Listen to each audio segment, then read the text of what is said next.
লন্ডনের রাস্তার দুধারে গাড়ি, কোথাও বা এক পাশে গাড়ি, পাশের মানুষের বাড়ি। এখানে রাস্তার ধারে গাড়ি রাখলে কোনো সমস্যা নাই। এরা প্রতিদিনই সকালে বের হয়ে যাওয়ার সময় গাড়ি নিয়ে যায় রাস্তার ধার থেকে, আবার এসে গাড়ি রেখে যায়। এটা তাদের জন্য সমস্যা নেই, কিন্তু আমাদের দেশে এরকম রাস্তার ধারে গাড়ি রাখা কোনো নিয়ম নেই।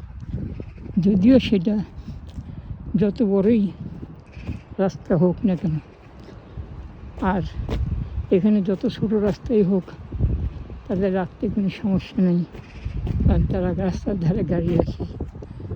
এটাই ট্রাফিক নিয়ম এখানকার। আর পাশে এরকম সুন্দর সুন্দর বাড়ি, বাড়িতে তাদের গাড়ি রাখা আছে, জায়গা আছে, তার বাড়িতেও রাখে। আমরা অনেকের একসাথে 2-3টা গাড়ি হলে সব একসাথে বাসায় রাখতেও পারে না। যেটাই হোক, এটা হলো তাদের দুনিয়াবি সুন্দর একটা ব্যবস্থা তারা করে নিয়েছে তাদের জন্য।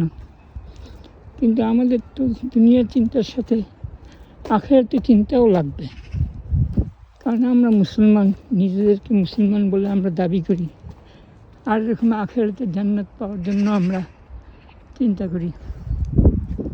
আখিরাতের জান্নাত পেতে গেলে আমাদেরকে দুনিয়ার জিন্দেগি এমন সুন্দরভাবে পার করতে হবে যেন আখিরাতের জিন্দেগিতে আমাদের কোনো ধারা খেতে না হয়।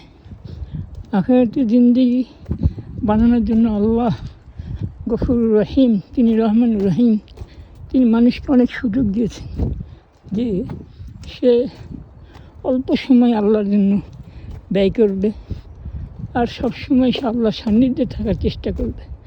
আল্লাহর জন্য অল্প সময় ব্যয় করা মানে 5 ওয়াক্ত নামাজ আল্লাহ পাক ফরজ করে দিয়েছেন। এর জন্য আমাদের একটু কষ্ট করে অজু গোসল করে আমাদের সুন্দরভাবে নামাজটা আদায় করা, যেন নামাজের হিসাবে আমরা ধরা না খেয়ে দিই। আবার এরকম আছে যে বাকি সময়টুকু আল্লাহর চিন্তা করলাম আর দুনিয়ার যা কাজ করলাম, ফলে আমাদের নামাজ তখন নষ্ট হবে না। ফজর থেকে জোহর, জোহর থেকে আসর, আসর থেকে মাগরিব, আর মাগরিবের পর ইশা, আবার ফজর।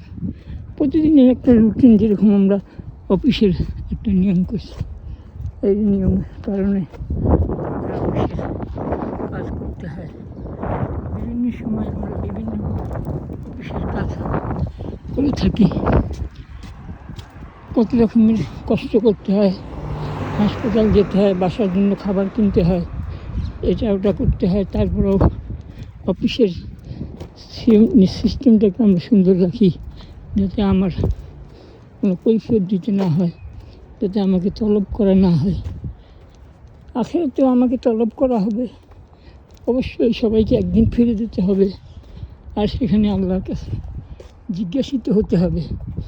আল্লাহ পাক যে যেরকম করছে সেই পরিমাণ মতোই তাকে যা খায়ের দান করবেন। যে দুনিয়াতে জিন্দেগি শুধুমাত্র ভোগ বিলাসের জন্য কেটেছে, সে সেই রকমই পাবে। আর আখিরাতে জিন্দেগির জন্য যেরকম সময় ব্যয় করেছে সেই রকমই সে পাবে। আখিরাতে জিন্দেগি অনেক সুন্দর জিন্দেগি, যে দুনিয়ার সুন্দর বাড়ি বা গাড়ি তার থেকে অনেক অনেক মনোরম আর মনোমুগ্ধকর।